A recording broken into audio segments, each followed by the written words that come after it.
अब ढोंगी बनकर ठगा तो खैर नहीं। ऑपरेशन कालनेमी से ढोंगियों में हड़कंप। धर्म का गलत इस्तेमाल बर्दाश्त नहीं किया जाएगा। देव भूमि पर घात लगाने वालों पर कड़ा प्रहार।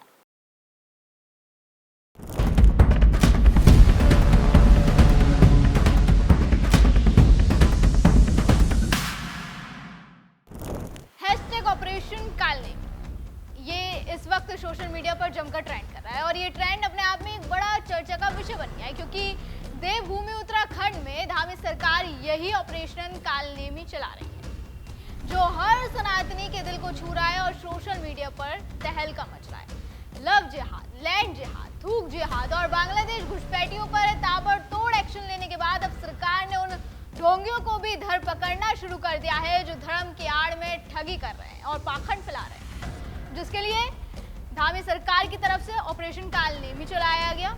यह अभियान उन ढोंगी बाबाओं के खिलाफ है जो साधु संतों का वेश धरकर मासूम लोगों की आस्था के साथ खिलवाड़ करते हैं।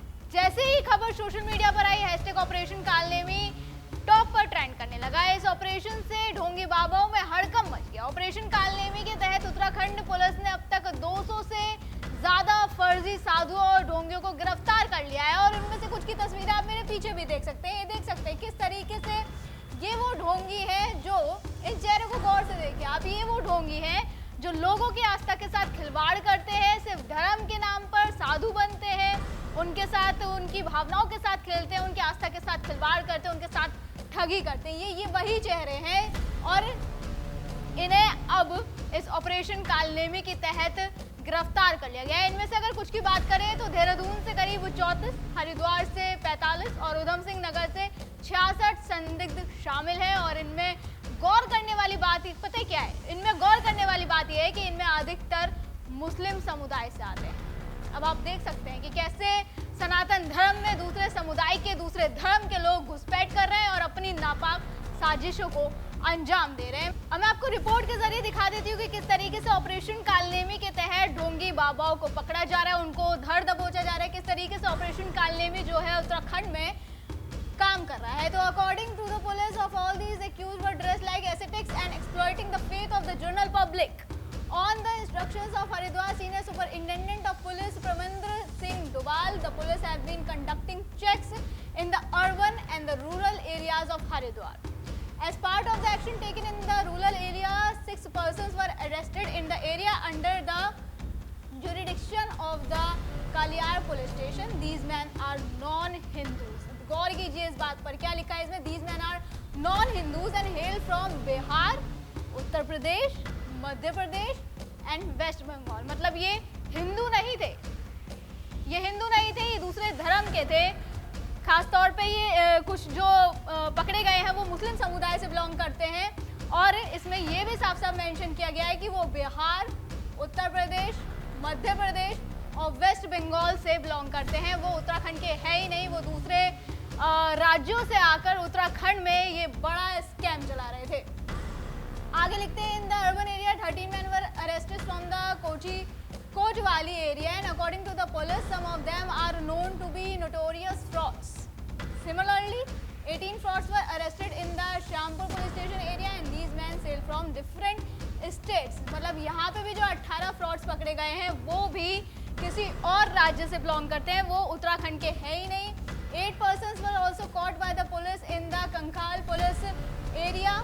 The police have clarified that actions will be taken against all such imposters and exploiting the religious sentiments of the public will not be tolerated. मतलब पुलिस ने ये साफ कर दिया है कि ऐसे सेंटिमेंट्स जो लोगों की भावनाओं के साथ खिलवाड़ किए जा रहे हैं वो बिल्कुल बर्दाश्त नहीं किया जाएगा और ऐसे इम्पोस्टर्स पर यानी ऐसे धोखेबाजों पर सख्त से सख्त कार्रवाई की जाएगी। अब आप देख सकते हैं कि हरिद्वार में पकड़े गए 45 में से अधिक फर्जी साधुओं में लगभग आधा दर्जन से अधिक मुस्लिम समुदाय से थे।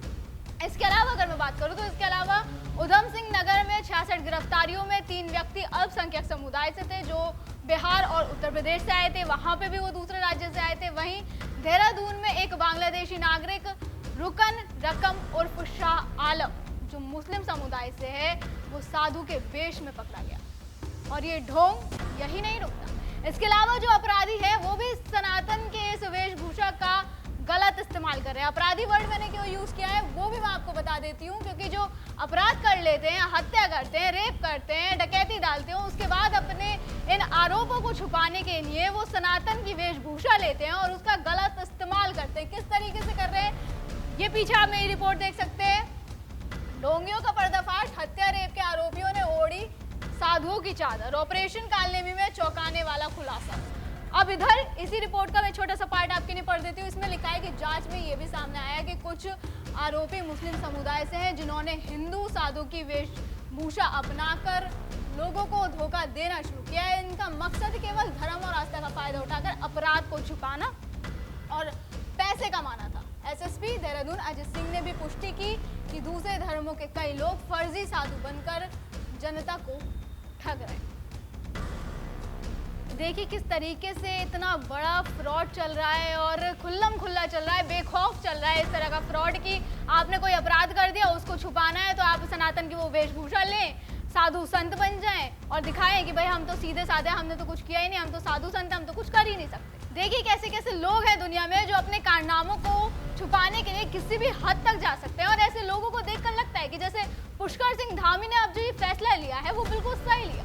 ऐसे असामाजिक तत्वों का पर्दाफाश होना चाहिए, उनको धर दबोचना जरूरी है जो इस तरीके से धर्म का गलत इस्तेमाल कर रहे हैं। अब ये एक्शन क्यों लिया गया है ये भी बताते हैं। दरअसल हाल ही के समय में प्रदेश में कई ऐसे मामले सामने आए जहां असामाजिक तत्व साधु संतों का वेश धारण कर लोगों को, विशेषकर खास तौर पे महिलाओं को ठगने का कार्य करते पकड़े गए। इसी क्रम में मुख्यमंत्री पुष्कर सिंह धामी ने अधिकारियों को ऐसे तत्वों के खिलाफ ऑपरेशन कालनेमी शुरू करने के निर्देश दिए। मुख्यमंत्री धामी ने कहा कि ऐसे तत्वों के कारण न सिर्फ लोगों की धार्मिक भावनाएं आहत हो रही हैं बल्कि सामाजिक सौहार्द और सनातन की छवि को भी नुकसान पहुंच रहा है। ऐसे में किसी भी धर्म का व्यक्ति यदि इस तरह का कृत्य करता हुआ मिलता है तो उसके खिलाफ कड़ी कार्रवाई सुनिश्चित की जाएगी। ये पुष्कर सिंह धामी ने साफ साफ कह दिया। इसके साथ ही उन्होंने और भी कहा, उन्होंने कहा कि जिस प्रकार असुर कालनेमी ने साधु का वेश धारण कर भ्रमित करने का प्रयास किया था, वैसे ही आज भी समाज में कई कालनेमी, और यही कारण